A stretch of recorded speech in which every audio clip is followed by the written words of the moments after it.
Hello! In today's video lesson, I'll show you how to fix Valorant Unrealcfsubprocess.exe.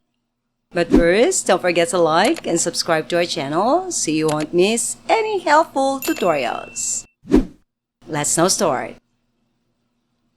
If you're using Windows built-in security, click the search bar, type Defender, and then click the suggestion for Windows Defender Firewall.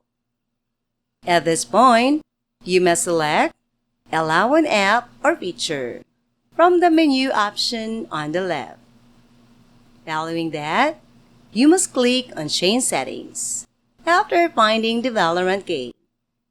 Be careful to check this game's privacy settings, as well as the public and private ones.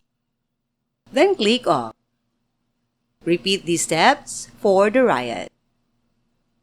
In order to access the Settings menu, if you're using Avast Antivirus, you must first launch it, and then click on the three horizontal lines in the top right corner of the screen. Choose Settings, then Exceptions from the left-hand menu. Then select Add Exceptions.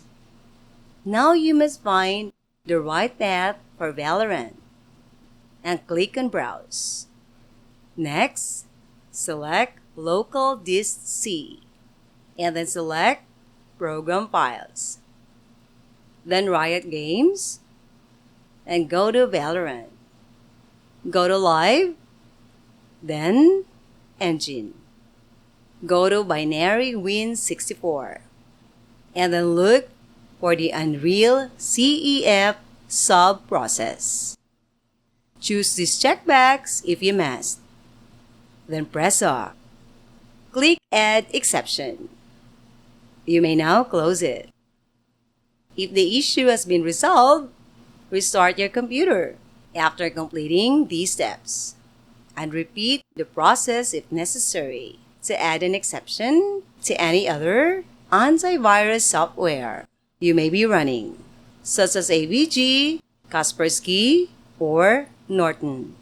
Alternately, you might try turning off the antivirus software and see if the issue has been resolved. That's all for now, everyone. Thanks for watching.